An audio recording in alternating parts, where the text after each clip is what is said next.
Nebraska on Tap, the source for everything educational and informational about groundwater in agriculture. If you are an ag producer or a citizen of Nebraska, this show is made for you by the Middle Republican Natural Resource District.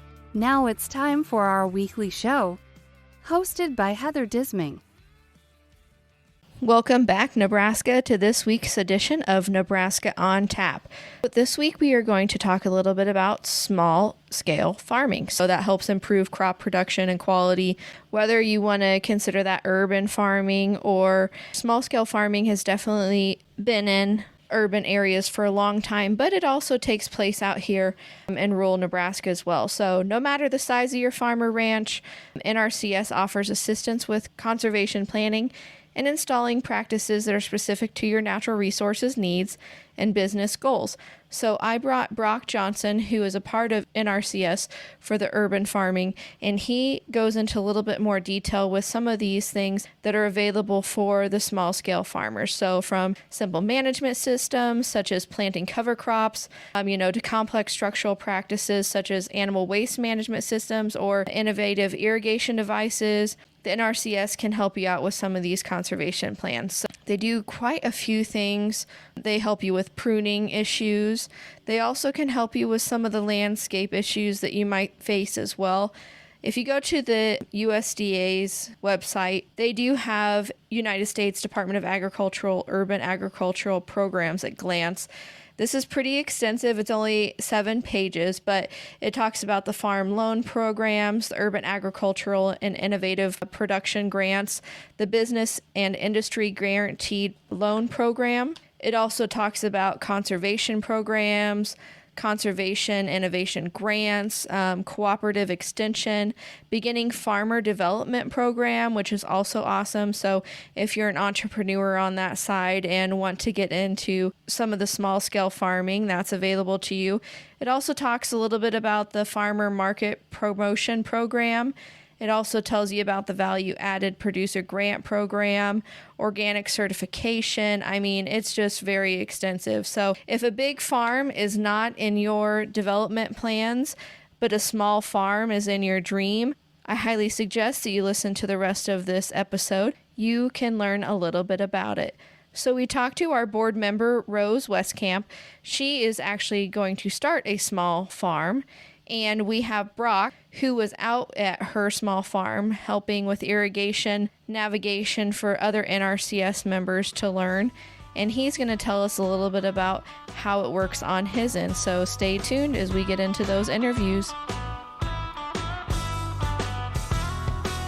Hi, my name is Rose Weskamp, and I'm from McCook, Nebraska. I am originally from McCook, left for 45 years, recently came back. Very excited to be doing a podcast. And Rose, you are a part of the garden club there in McCook. So tell us about your part in the garden club. All right. There's about 35 of us that are mostly retired women who enjoy flowers and produce and that type of thing. During the warmer summer months, we will go to each other's gardens and take tours. So we went to Sylvia's garden and saw how beautiful all of her greenhouses were, her wildflowers, the rolling hills, and I grabbed a lot of inspiration from her and other clubs and would like to do that out on my own property. Mm-hmm. And then you guys just had Brach Johnson from NRCS come down. Because we would like to use my property as kind of a pilot program for the urban farming, and it would be a lovely place to tour my garden sometime on the garden club. Right, exactly. Why do you think urban farming is important? Well, probably the biggest thing was when I took my 11-year-old daughter out to the garden and asked her to pull a green stem out, and she looked absolutely baffled and said, "Why is there a carrot in your yard?" And I think it would be a wonderful opportunity for me to encourage the younger generation with the older generation. The property is just a mile north of the retirement home.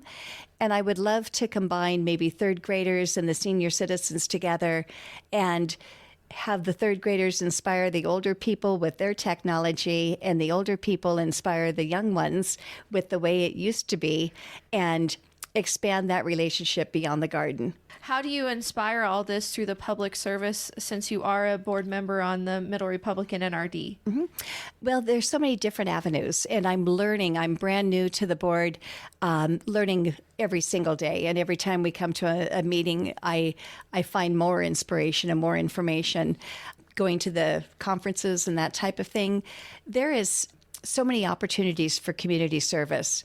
And I would love to be a training session. I would love to start from seed and let the little kids in the school come out and grab their pumpkins, whatever, and let them know that, it's important to be self-sustainable, and you can be. And with conservation efforts and water quality and the ability to work with different farming organizations and different agencies, that maybe people can become a little more aware that we need to be more self-sufficient and grow our own produce and stay local and really help each other out. Yeah, no, I think that's great, especially with the older generation helping the younger generation, because there's different types of things that you need to know when you're raising different types of produce or plants, cut flowers to herbal flowers, fresh produce, and how to capture those seeds, seed bank them, and when to pull them out, when to plant them, right? Exactly. And, to teach the kids that it's not just consumerism, they can be part of making the world a better place. They can be part of global warming, climate concerns, that type of thing. But so many children don't have the opportunity to know where to start. Right. So it'd be a good starting point, I believe. Yeah, everybody needs that little, for lack of better representation, seed of inspiration. So, all right. And then I'm going to have Brach on in just a few about his tour and how he does urban planning for the bigger cities. So thank you, Rose, so much for stopping in and joining us today and talking to us a little bit about how urban farming affects you.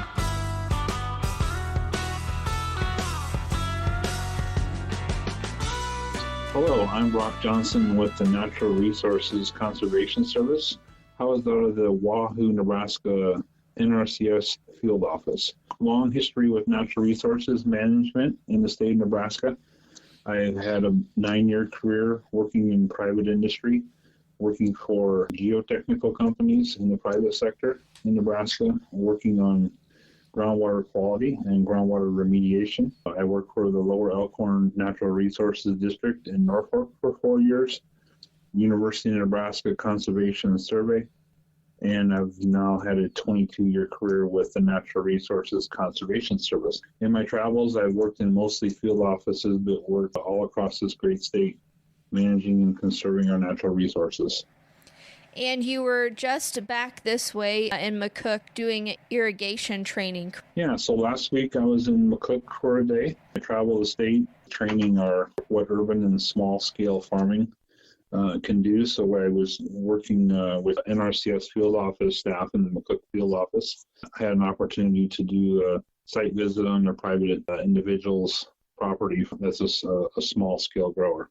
Since you've been in the water conservation and you've worked for the NRD and you've been with the NRCS for a very long time, how do you help somebody plan their irrigation map for their property when they decide to do this small-scale growing?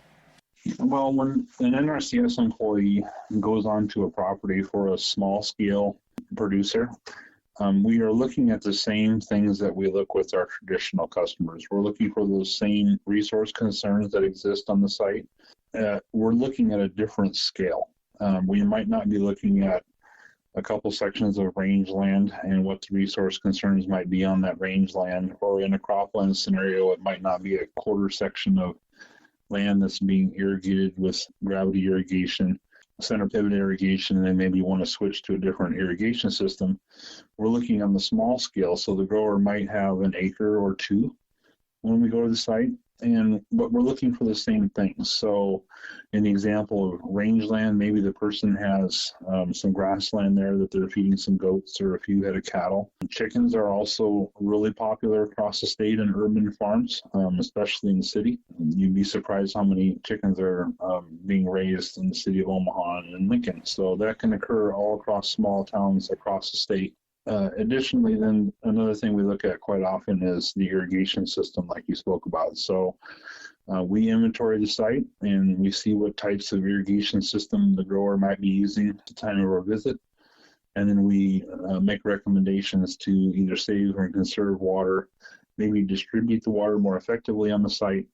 And then we come up with a plan map, just like we would on any traditional farmer's land. But the scale of the map is smaller because we might just have a few acres for the whole farm. And instead of acres for the irrigation system, we might be talking about square feet. So a square feet of drip irrigation system, a punch emitter system that's in linear feet, not acres and things like that. So it's all the same types of resource concerns that we're trying to address, just at a different scale. So when you guys are doing the conserving of the natural resources through these conservation practices with these small scale growers, what helps you out with that erosion control, putting up those high tunnels and raised beds with the irrigation that you're doing for them? Well, yeah, so we're looking at a real diverse set of resource concerns on the site. So for some of your examples there, and high tunnel being one of them, the grower is not using a high tunnel greenhouse. And so the high tunnel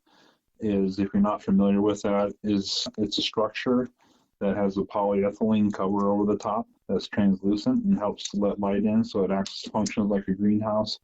And the whole purpose is to extend the growing season in the spring and fall for the grower. So in the case of high tunnel, we might go to a small scale farmer that's growing vegetables in the open.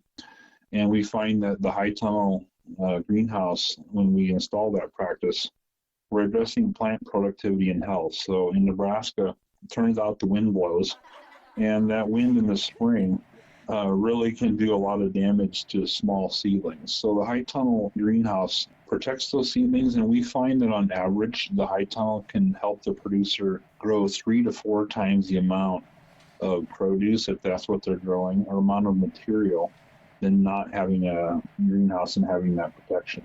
Wow, so that's a big increase. It is, and one of the unique things with the high tunnel is we put a high tunnel on a participant's land. Now we've created another resource concern, and that is we don't have access to rainfall. So the irrigation system in that high tunnel becomes imperative to plan that accordingly. So where the grower was previously receiving rainfall on that open grow area, now we need to coordinate with an irrigation system that's appropriate for the crop rotation that they're growing inside that high tunnel.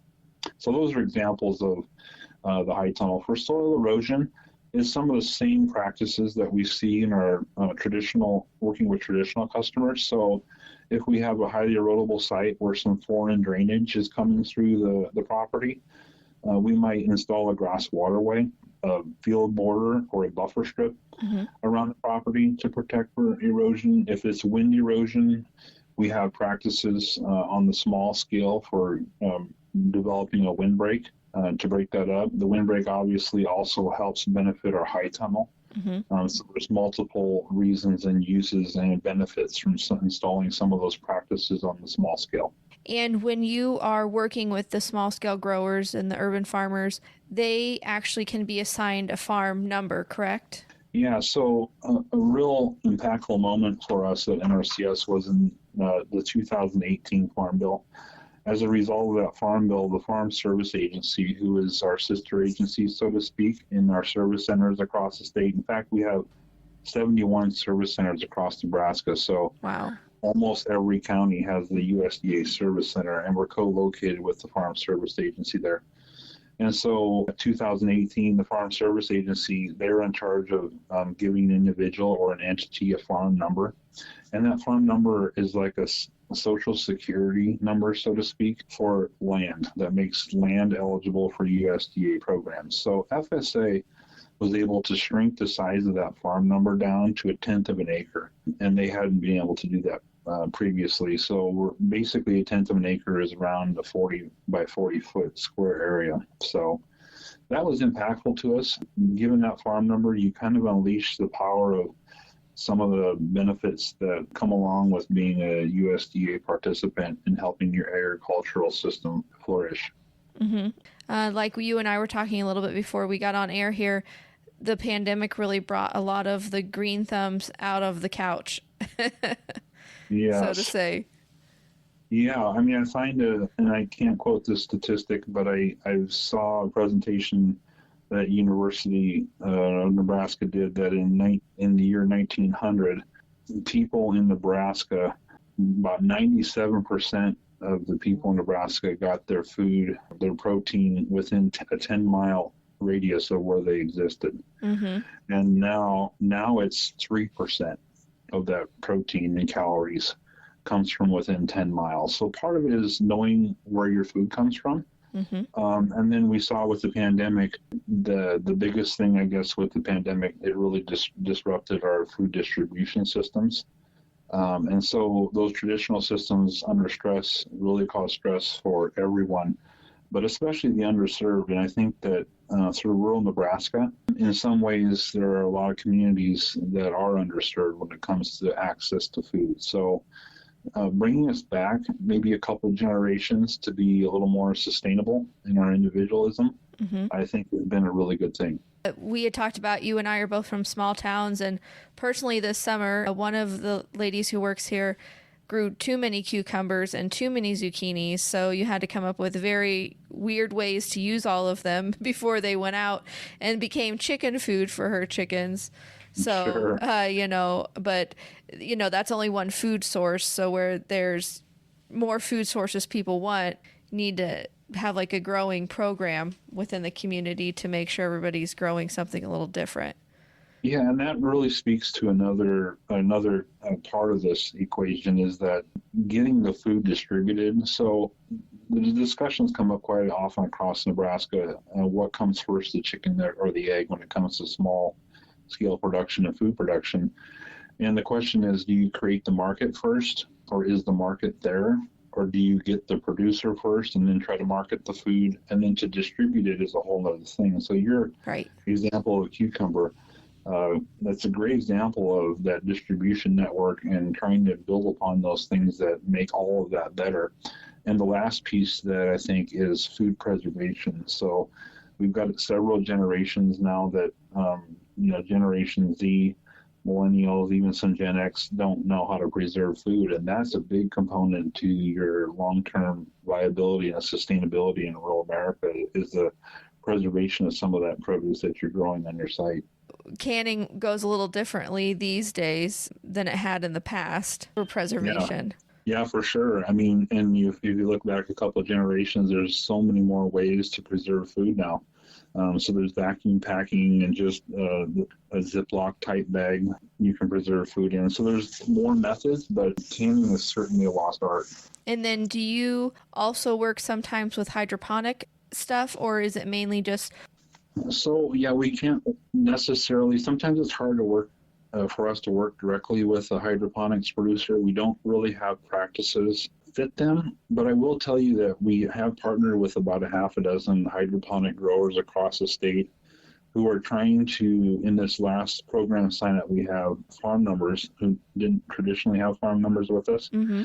and they have land, and they see the high tunnel in all 6 of these cases. They're seeing the high tunnel as maybe something that can help leverage some of the hydroponics products that they're producing, mostly tomatoes. Mm-hmm. So if they have space and an access to land, and they've got human capital and everything else that supports the high tunnel, they're seeing an opportunity to maybe build out more diversity in their operation through some of our practices outside that facility, because we do have to have production possible, and that has to happen on the land. So we can play a role. Whether it's direct or indirect is sometimes a question, but certainly we're making that happen across the state right now. Even though it's not something that you totally touch, it's something that you're trying to help out. Yes, exactly. Well, I would just say that, if you have any questions, again, about small scale and urban ag opportunities with NRCS, the Natural Resources Conservation Service. You can connect to me via email, brach.johnsson@USDA.gov. If you're not real sure, if you want to communicate that way, we do have service centers across the state, like I said, in 71 counties across Nebraska. To a web browser and put USDA NRCS Nebraska, you'll get on our homepage a service center locator there. If you click on that, you can get the nearest service center to where your location is and go talk to somebody, a physical person, and get the same information. So, and the last thing I'll say is it is a great opportunity right now to be creative in the things that you want to try and accomplish. So we'd love to hear about what you're doing and see if we can be a fit and a help and a benefit to you in some way. Even for communities, if it's not an individual, but a community or a school system is trying to figure out how to create more locally produced foods, if we can connect you to the players that might benefit you on a larger scale or a different scale than working with someone individually to produce food and fiber. So Nebraska Department of Ag with the Farm to School program is a good connection that we have. USDA Rural Development has got some tremendous grants and opportunities for individuals and entities to grow systems out. And then Ag Marketing Service, Office of Urban Ag and Innovative Production.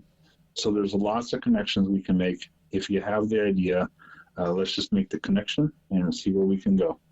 Awesome. That sounds great. Well, thank you so much for all of your information today and maybe helping a few people out with some answers to their questions that they had on their small scale farming. And we hope to just grow this program and make it super successful for everybody here in the state of Nebraska. Awesome. Thanks for hosting me. It's been a real pleasure. I appreciate it.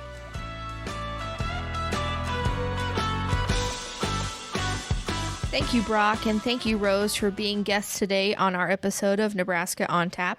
So with all of that being said, I hope this helps a few people out who had some questions. It gave you some answers. And then for everybody else who's still curious about it and still might have a few more questions, again, you can always contact Brach, or you can utilize the websites to help you figure out what's your best plan of action. With that being said, I hope everybody remembers to like and follow us on Spotify, YouTube, Apple Podcasts, and you can always go to the website again, www.nebraskaontap.com, to find our latest episode. So we will see everybody later. Have a great one. Bye-bye.